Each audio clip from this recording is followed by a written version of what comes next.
cancer, the warning signs, tomorrow at 6.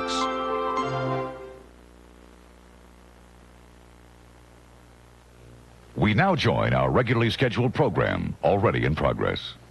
Couples. We tend to forget. For the first few years, there was little opposition to the war in Vietnam. Even by the late 60s and early 70s, while our memories retrieve pictures of immense crowds of war protesters, the majority of Americans still supported the war.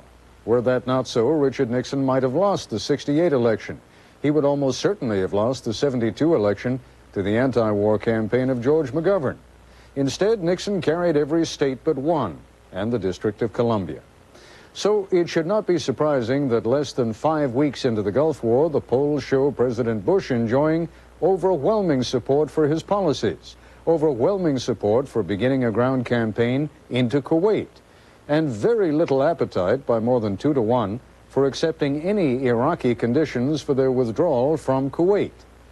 Still, while we live by the rule of the majority in this country, the majority is not always right. And so we felt that before a ground war begins, we should hear, one more time, from some of those who feel it would be a mistake.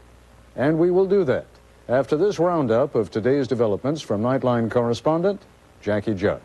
On day 34 of Desert Storm, the Allies prepared for what many believe is the imminent start of a ground assault against Iraqi forces. At the same time, the Soviet peace plan aimed at ending the war before a land campaign can begin ran into strong resistance. As far as I'm concerned, there are no negotiations. The goals have been set out. There will be no concessions. Not going to give.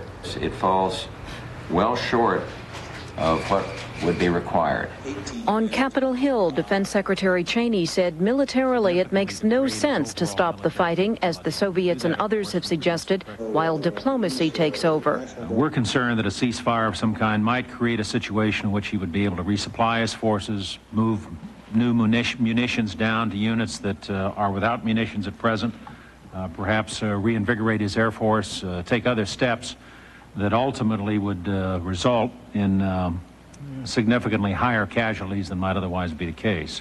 In Moscow, there was a frosty response to the administration's position. The foreign minister as much as said that Mr. Bush should mind his own business. That plan was addressed to the Iraqi leadership, and so he rejected the plan which did not belong to him. And but at the same time, I haven't heard that statement. I believe that what we are doing is within the framework of the United Nations Security Council resolutions. In Baghdad, the night sky lit up only hours after Iraqi Foreign Minister Tariq Aziz arrived home to report on his Moscow mission. We asked correspondent Bill Blakemore if there's a link between the extremely heavy bombardment and the peace initiative. I guess there were about 3 basic theories. One, that it was a way for the Americans and allies to say no to that peace initiative. Another theory was that it was a matter of getting in some last licks, as it were, before a possible peace initiative took effect, or possibly to try to hurry it up, to say it better happen because we're serious. Soviet President Gorbachev floated the peace proposal at a time of enormous discord at home. Just today, rival Boris Yeltsin accused Gorbachev of moving toward dictatorship and called for his removal. Why then did Gorbachev launch an initiative that runs a risk of failing? And why would he join the Allied coalition and then appear to break from it? We asked correspondent Jim Laurie in Moscow. For some time here in Moscow, it's been apparent that 2 forces are at work pushing Gorbachev in 2 different foreign policy directions. First, there's the military and the hardline communists who feel that Gorbachev has tilted perhaps a bit too far toward Washington. And then there is the reformers' view, that once held by Edward Shevardnadze, that the American relationship must be paramount.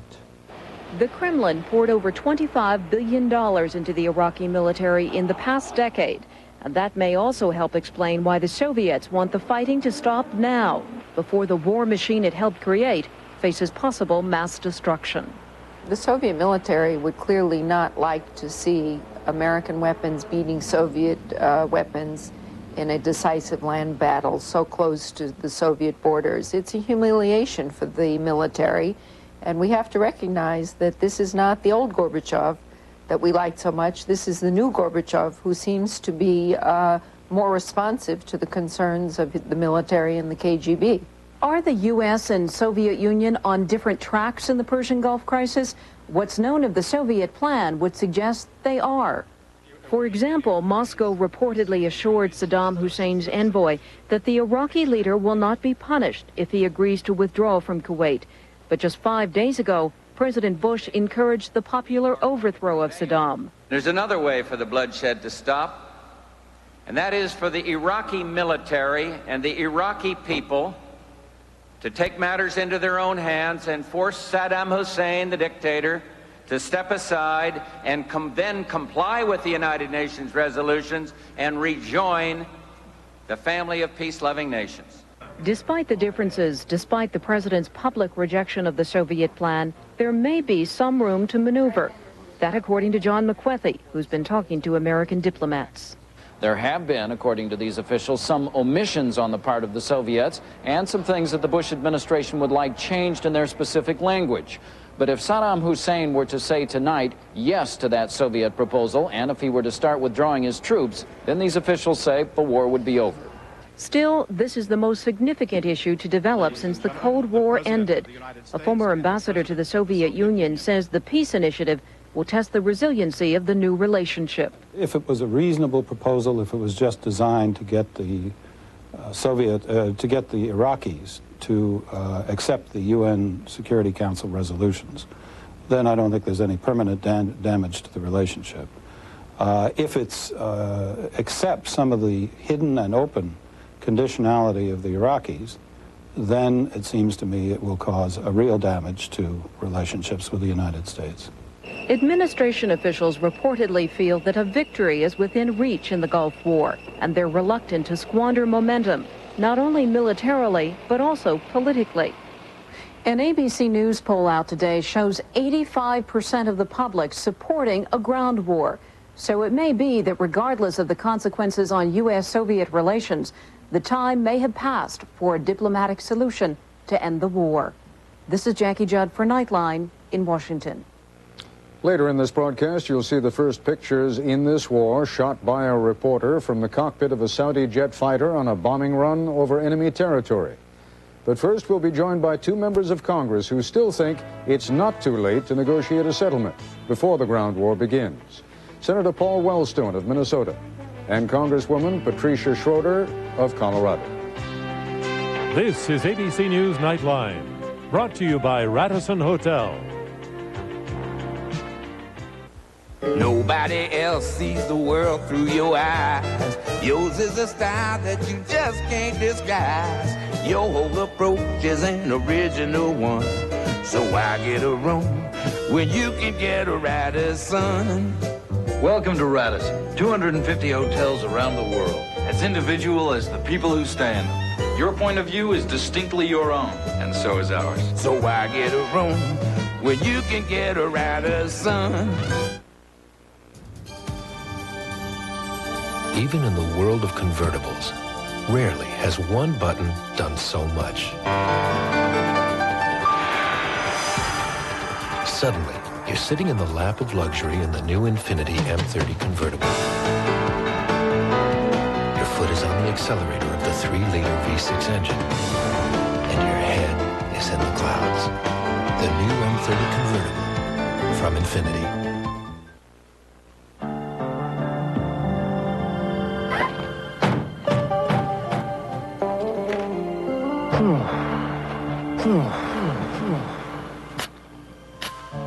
With real cola taste,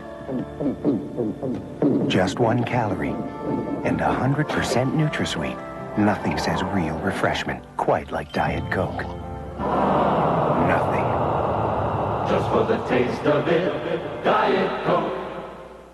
Here's bullish news from Mazda. It's the best time ever to invest in a 626, the sedan with the best basic warranty in its class. Get a 626LX now and get big savings on an options package with air, moonroof, and anti-theft system. Plus, get $1,500 cash back from Mazda. Total savings $2,320. It's Mazda's best deal ever, but it won't last forever. Right time, right car, right deal. At your Mid-South Mazda dealer now. 200 Iraqi soldiers a day may be deserting Saddam. The best solution would be a quick bullet to his head. Watch Primetime Thursday. Joining us here in our Washington Bureau is the freshman senator from Minnesota, Paul Wellstone, who has called for a halt to the bombing in order to mediate an Iraqi withdrawal from Kuwait. Also in our Bureau, Congresswoman Pat Schroeder of Colorado, a member of the House Armed Services Committee, who signed a statement this month, along with other House members, urging President Bush not to escalate the war against Iraq. You still feel the same way, Congresswoman Schroeder? Yes, I do. I think while your 85% are saying they're not opposed to the ground war, I don't think there's anyone cheering it on and saying we've got to do it immediately. And I think when you look at General Schwarzkopf's latest statements, that we're knocking out as many as 2 battalions or over 100 tanks a day with smart weapons, we're really doing very well with the air war. And I just don't see any reason to rush into a ground war where I think the casualties could be much higher. You understand, of course, the argument that the Secretary of Defense made today, namely that there is a certain momentum that is built up, and that if there were to be a pause, it could in fact be a trick. It could be an opportunity for the Iraqis to resupply their people in the field. I'm not talking about a pause. I'm saying go ahead with the air war. The air war seems to be doing very well, unless we're not being told the whole story. But they're now saying they're doing very well against the tanks and the things that we would have to fight if we got into a ground war. So it seems to me you ought to run that as long as possible and see if you see more peace initiatives. My goodness, we had 2 in a week. Now, they're not what we wanted, but it's a beginning, and it says to me some reality must have finally penetrated Saddam Hussein's little inner circle. It appears that he's really beginning to get the message of how badly damaged they've been. And so what is the rush? Why today? Why tomorrow? Keep the air war going, and I think that's the way we save lives. I also think that we could win this war and lose the region. And if we end up doing even a bigger massacre of people that's unnecessary, long-term, that could haunt us in the region. And we should be mindful of that. I want to win the region for the long term, not just the short term. Senator Wellstone, to what degree does all of that reflect your opinion? I agree, Ted, with much of what Pat has said. Last week I called for a conditional pause, no resupply effort, just because I thought we ought to give diplomatic initiatives an opportunity. I think the reason for thinking very hard about a ground war is there's so many uncertainties, starting with massive loss of life. And if there's a possibility for a diplomatic initiative that we can achieve our goal, which is unconditional withdrawal from Kuwait by Iraq, then I think it's a sign of great statesmanship to pursue that diplomatic initiative and try and pursue the alternative to a ground war. I'm not a military strategist, but what the military people are saying is there is a window here during which that ground war can be effectively fought. The weather becomes a factor in another couple of weeks. The onset of Ramadan possibly becomes a factor, and certainly thereafter the Hajj, the pilgrimage to Saudi Arabia, becomes a real political factor. So what can be done now may not be possible 2 or 3 weeks from now. Well, there are 2 points to be made. One is either you can think about it in terms of a fairly tight time frame. We're not talking about delay or delay. The other question is whether or not you believe the ground war is the only alternative. Again, what Pat said about the success of the air war is well worth considering, especially focusing on interdiction. And once again, there are risks in the other direction, which is to plunge into a ground war, not pursue a diplomatic initiative which could bring about peace, or achieving our objectives, which I think would be a tremendous victory, means what? It means an ever-widening war. It means possible chemical warfare. It means reaction, giving way to more reaction. I think that we ought to try and take this last step, diplomatic step. This sounds a lot different from the kinds of discussions, and I made the observation at the beginning of the program, Congresswoman Schroeder, that obviously we were some years into the Vietnam War before the dissent became, you know, sort of massive and nationwide. But this sounds like a different kind of discussion. It is almost as though you are both saying, not that you oppose the war, but we're almost talking tactics here. Well, I think you have to deal with reality. I mean, the issue is we're in the war now, and the real question is what is the best course at this position? I would hate to see us launch into a ground war because we think that the sandstorms are going to start on a day certain. We've already had sandstorms, and they can come any time, as we well know. I think if we're doing as well as we're doing with the air war, and every day we're really diminishing the odds on the other side, which Schwarzkopf and everyone seems to be in agreement we are, then the real question is, why are we hurrying? What are we possibly going to achieve by that? Because the loss of life is the real bottom line. And I think part of the reason this war has been so accepted by the American people is we have been able to limit casualties on both sides. We've been very careful not to target civilian targets on the Iraqi side, and we've really had we've been so fortunate in limiting casualties as much as possible on our side. Yeah, of course, when you talk about the limited number of casualties, there's every possibility, and of course we don't have the numbers, and the Pentagon and the military have been very careful about not making any guesstimates there, but they're talking about tens of thousands of Iraqi dead and wounded. That's right. It's very possible and very sad. And all I can say is the more that we have in there, the more difficulty we're going to have in the region after the war is over, and with the Jordanians and others who are quite upset about this war. At some point or another, though, Senator Wellstone, don't you have to go to your military commanders and say, you guys are the experts here. We want to win this in the most decisive fashion possible, and if they say the most decisive fashion is to go in now, that we have now arrived at that point where it's necessary to go in on the ground. Ted, I think that the military commanders have the responsibility for talking about the military strategy. But it gets back to the policy question. You know, from the very beginning, I had real concerns about this, and I have continued to express those concerns. I'm a senator, and I have to be honest about my concerns with people. Otherwise, I don't feel that I would be a good senator.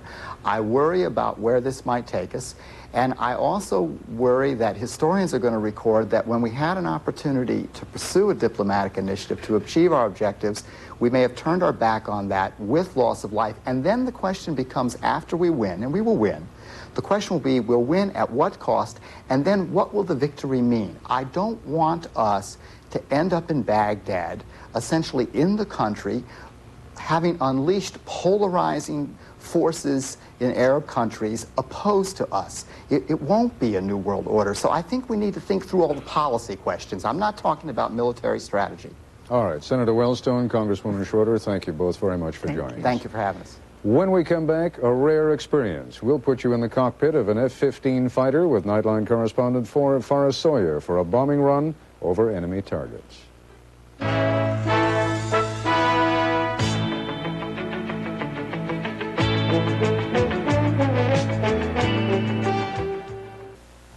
So what are we hearing now? Wait on airbags for minivans. Nobody puts an airbag in a minivan. It's too tough to engineer them. Well, we did it anyway. No waiting, they're here. Sure, people still have to wear seatbelts with a minivan airbag. So what? Everybody should wear a seatbelt. No, some things you wait for, some things you don't. Minivans with airbags, you don't wait.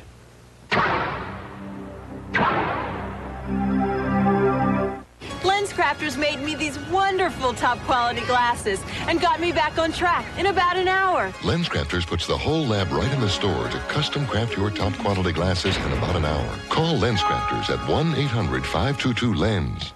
We're in luck. Did you know sirloin's only 165 calories and round-tip steaks a mere 157? Where would we be without beef? Out of luck, I'd say. Beef. Real food and luck. Wisconsin. I see you've selected the ultimate adventure. Vehicle preference? Toyota 4x4, the black one. Excellent choice.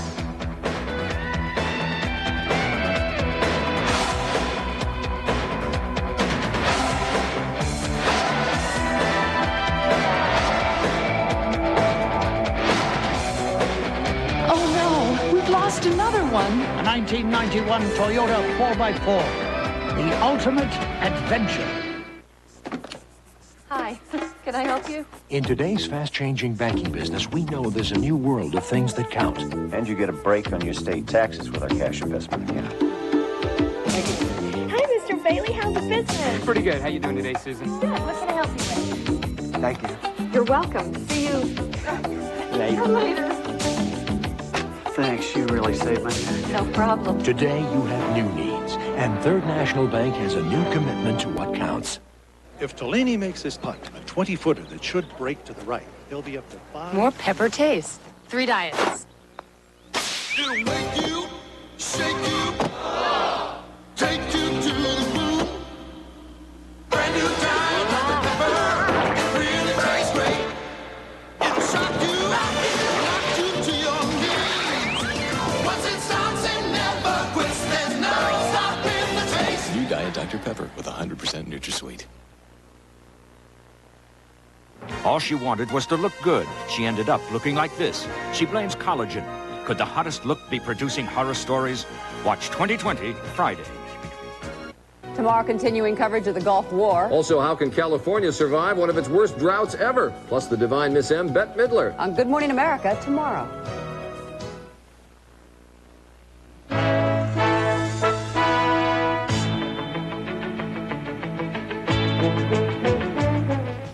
The number of Allied sorties reached 83,000 today, missions designed to destroy as much of the Iraqi military as possible before any ground war begins.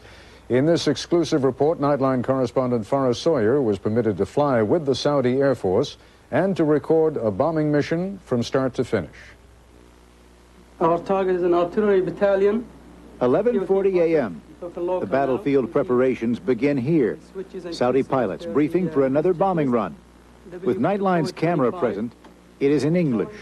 And as usual, by the air, we got the air supremacy, so there's no activity from the enemy side.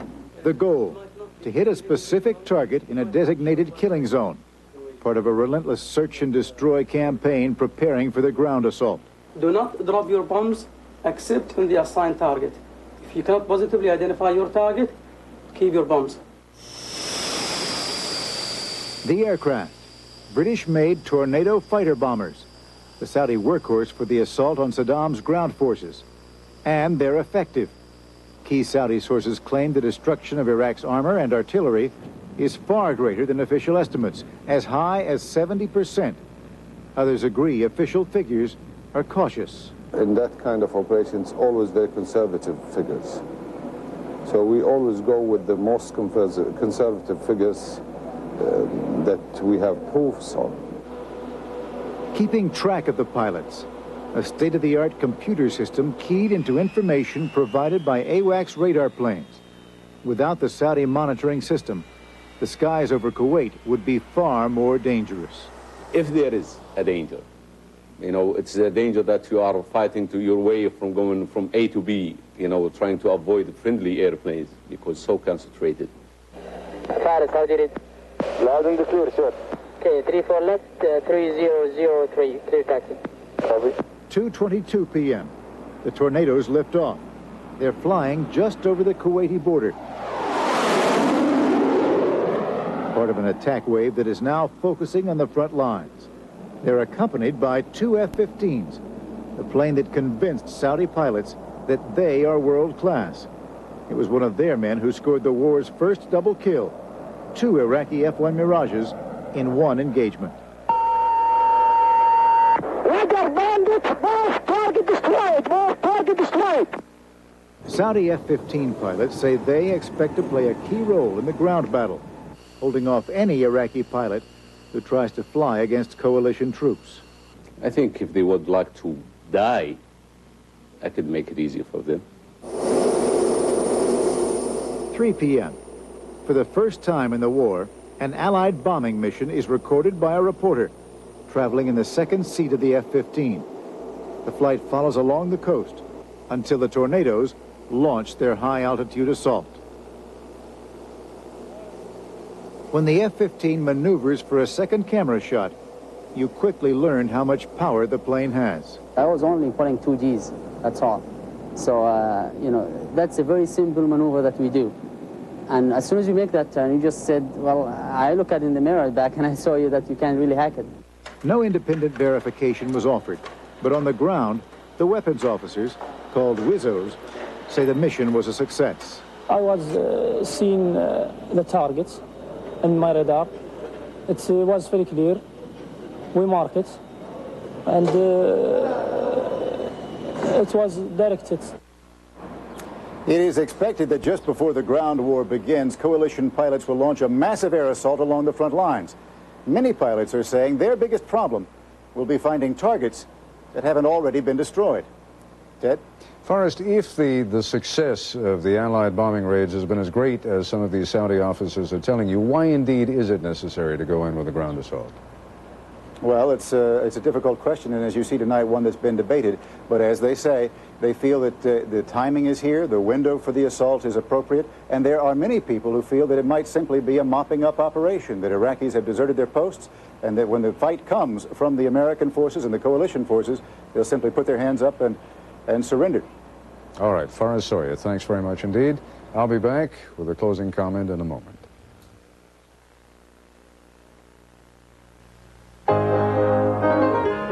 Although the Subaru Legacy is just as durable as our older models, it's a lot more stylish. So you no longer have to own a Subaru 10 years before you think it's beautiful.